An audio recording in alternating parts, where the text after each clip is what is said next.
莫斯科再度遭到无人机袭击，6天4次，困境已经很明显。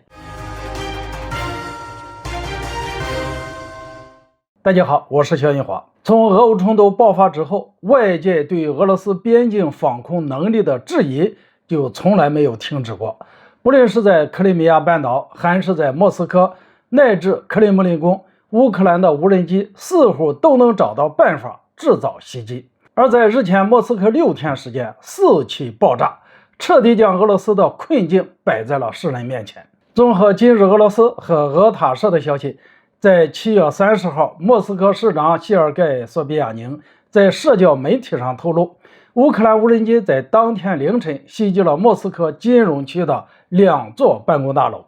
所幸的是，凌晨没有造成人员伤亡。不过，目前俄罗斯已经决定暂时关闭莫斯科西部的弗努科沃机场，但莫斯科另外2个机场没有收到相关的通知。尽管俄罗斯国防部在随后的声明中声称，这次一共有3架无人机参与了袭击，有1架被击落在了郊外，2架因为反无人机系统失效偏离了航线，撞到了金融区。但是外界对这种说法却并不尽相信，因为这次袭击的2座办公大楼所在地可以理解为莫斯科3环的 CBD 金融中心，是俄罗斯极具特色的标志性建筑群所在地，欧洲第2、第3高楼所在地。坦率地说，就这件事情本身，俄罗斯并没有太大的损失，甚至连人员伤亡都没有。可是对俄罗斯的社会舆论和民心来说，却有极大的冲击和恐慌。这表明，如果乌克兰方面或者说北约方面愿意，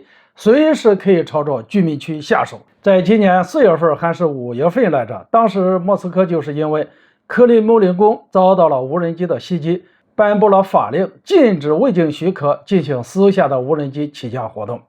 可在6天前，也就是7月24号，莫斯科遭遇乌克兰无人机的袭击，也同样是袭击了2座商业建筑，一处在共青城大街17号附近，一处在利哈乔夫大街的商业中心大楼。换句话说，乌克兰用6天时间4次袭击了莫斯科的防空网，而俄罗斯方面对此无能为力。考虑到无人机的操控距离、续航时长以及袭击发生的时间，这几次袭击不太可能是从俄乌边境开始的，基本都是渗透进俄罗斯本土乃至莫斯科郊外之后才开始进行的袭击。这就意味着，一方面莫斯科对这种低小慢的无人机袭击没有完善的侦测能力，另一方面呢，西方对俄罗斯的渗透恐怕比外界想象的还要严重。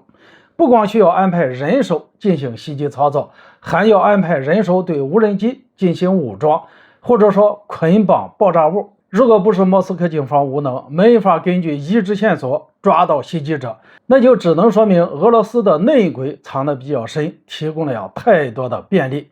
直白的说，俄罗斯在遭遇尴尬的情况，也是最初战略规划严重失误导致的后果。